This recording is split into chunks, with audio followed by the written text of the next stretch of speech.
Peru was the most popular country in the world. Frank Zappa's classic line applied to Nugent, too. Can you imagine me on drugs? No, and I really don't want to ponder the possibility. This will become a salient point as this story progresses. As an aside, Nugent was on Zappa's discrete records for 1973's Call of the Wild album.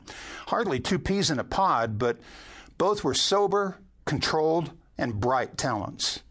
I was sent to Chicago by Metro Media to begin a Windy City version of the Mighty Met called WMET in 1979. Now, if you really know Theodosius Atrocious, you're aware that he has Chicago roots as well as those in Detroit.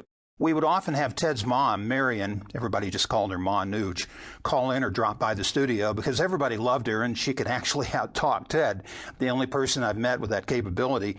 This was an early lesson in genetics. At WMET, we even had a Mother's Day with Ted's ma one year. It's a good thing Nuge wasn't there because she busted out some pictures that, for once, I guarantee you would have left him speechless.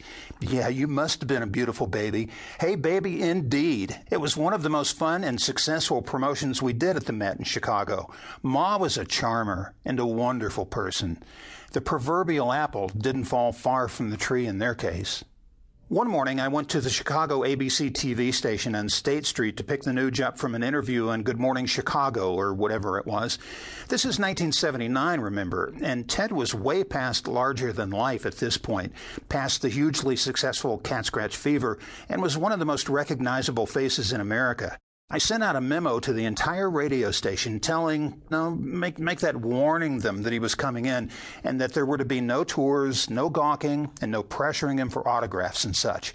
Well, as the cliche goes, not everyone got the memo. I came strolling in with Ted and immediately walked into a station tour of Girl Scouts. You know, you can't make this stuff up. He was immediately mobbed, grabbed, poked, prodded, and what then ensued was akin to a swarm of bees with roid rage.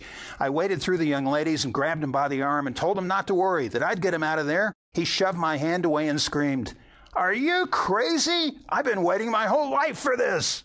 Of course, Ted remained a gentleman, signed everything pushed his way, charmed everyone around him, and gave some young ladies a moment I guarantee they still remember. I think my morning drive guy got 10 minutes tops with him. Priorities. Got to get them straight. Naturally, I've had many, many more encounters with the Nuge over the years. He's been a frequent guest on Rockline, my nationally syndicated radio show, and he's never been late for a show or even close to it. He's never had a rider or an I want this or I won't do the show list. He's never been rude to a caller, cajoling maybe. He trusts my instincts in choosing the music and never tells me when I have to play. He's the only guest on the show that's never forgotten the caller's name.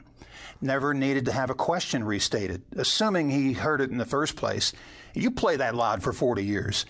He's just as energetic as that first encounter way back in 1975.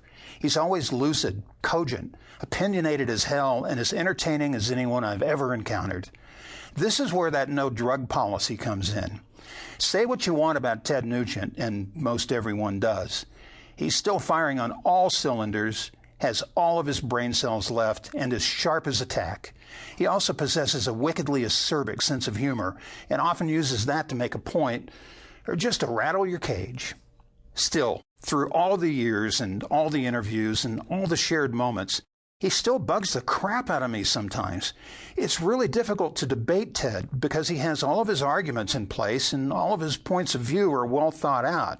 He has an incredible and sometimes irrefutable sense of logic that somehow prevails, even though I disagree with it. His politics are vastly different than mine, a huge understatement.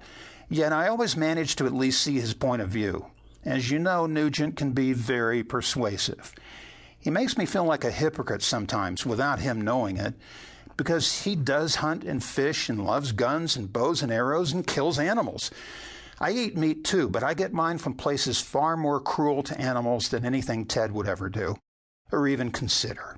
Nugent is far more humane than most of us who buy our flesh at the Albertsons or Kroger's, knowing full well it came from animals living in horrendous, overcrowded conditions. Guns are just not my world. I don't own any and don't plan to. Personally, I don't really have a problem with those that value firearms. It is protected by law, last time I checked. But I did not appreciate taking the disc out of his Craveman CD only to have a picture of him drawing a bead on me with a pistol.